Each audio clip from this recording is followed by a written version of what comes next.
Бајден се јави, на вистина се јави, а он кога ќе се јави некому не е нарно. Прашајте ги палестинциве. Па сега и нам ни се јави да не останеме покуса од палестинците и вака ни порача. Не чепкајте тоа преспанскиот договор, кој го чепне, ко мене да ми брцнал во око, а мене кој ќе ми брцнат во око, исто ко да сте брцнале во окото на соебинетите американски држави. Оти јас сум нивниот председател. Значи, кој го рчне преспанскиот договор, одма го ставам на црната листа и за него нема влез во САД, за него нема бизнис во САД, за него нема пари од САД, ни САД, ни у будуće, што би рекле браќа Срби. А они па, овие Србиве, ептен знаат како е да си на црна листа, да ви кажам. Нив Клинтон им се јави на времето за Косово. Им рече, дајте го бе тоа Косово на нашиве измечари или ве тураме на тоа црната листа. А овие сиромашкиве Срби ко Срби, одма ги извадија тоа бицепсите да му ги покажат на Клинтон, ама нешто па многу не го импресионира, па овој ги замава со ракети и бомби со осиромашен ураниум и ги осиромаши уште толку. И ете, дојде време САД и нам да ни се закани со црни списоци. Оти видете, никогаш не е проблемот во САД и никогаш не е важно дали на нивно чело е некој што се вика Бајден, Клинтон или Буш. Важно е само дали си доволно глуп да им се измочаш во супата. Им се измочаш ли, одиш на црна листа и стануваш историја. Во нашиот случај те бришат и од историјата, заедно со целата твоја историја. Оти ние не сме Срби, па да претаме и да покажуваме бицепси, дури кога сме слаби. Ние сме обезмудени, мекотели, ви се молам. Одма паѓаме у несвес кој ќе ни спомна црни списоци. Иако тој црн список на Бајден мене лично ништо не ме значи, зашто во САД до сега не сум бил, нешто не планирам ни да одам во овој живот, нели? Бизнис во САД немам, а пари од САД до САД, што би рекле браќа Срби, не сум ни побарал. Ама што е тука е? Секоја бесна глиста мора на црна листа.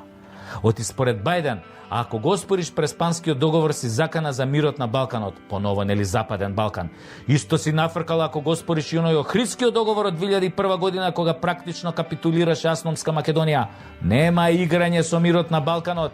Така миротворецот председател на САД ни прати моćна мировна порака на нам македонците. Сега, бидејќи он малку заборава во последно време поради староста, изгледа заборавил кој потпали 3 војни на тлото на бивша федеративна Југославија пред само 30 години. Заборавил дека миротворската политика на државата која сега ја води однесе 250.000 животи од 1991 година до 2001. Заборавил со кого се ортачеше неговата земја, кому му продаваше оружје и кого обучуваше за да ги потпали тие војни. Прво фрлија милиарди долари да го растурат однатре, нели, југословенскиот систем, една самостојна држава каква што беше Југославија, а потоа фрли милиарди долари за да се воспостави лажен, привиден и присилен мир во каков што живееме денес.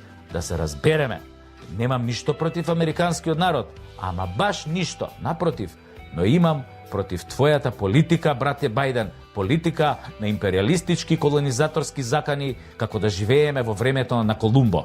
Немој бе, брате Бајден, не е цивилизирано и во духот на американската демократија да му порачаш на еден мал понижен народ да седи мадро, да се однесува како нечи вазал, без да се бори да го врати своето достоинство кое му било одземено под уцена на некој сосед и со несебична помош на државата која ја водиш, како и од петата колона, која вие, брате Бајден, ја поставивте на власт. За преспанскиот договор и оној од Охрид, кој ги спомнуваш, постојат оправдани сомнежи дека твојата земја и ги напишала, па ги даде само на подпишување, нели на домашниве вазали и квислинзи. Иако и двата договори се срамни за македонците, оној преспанскиот е галиба посрамен дури од оној Версајскиот, со кој беа понижени германците во 1918 година. Зашто по Версајскиот договор германците сепак останаа германци, ама ние по преспанскиот договор од македонци станавме северни трицртковци. Прагма е прагма, брате Бајден, и власт е власт, и сила Бога не моли, ама и чест е чест. Можеш да се заканиш, повеќето и ќе ги исплашиш, ама не можеш сите да ги замолкнеш. Не е се во прагмата, постојат и идеали, барем некаде, и се уште. Не можеш сите да ги убиеш, некои да ги запреташ со земја, пак ќе се појават како реките понорници, како пирејот, брате Бајден. И не заборавај, се раѓале големи империи па умирале. Сети се на Персија, сети се на Рим, сети се на Александар и Античка Македонија. Брате Бајден, ти текно е ли, бе? Ти текно е. Каде се сега тие? Животот, брате Бајден, е тркал се. Сега си горе, утре давеник во море. Па ти сега видиш што сакаше поетот да каже, нели? Премногу пување не е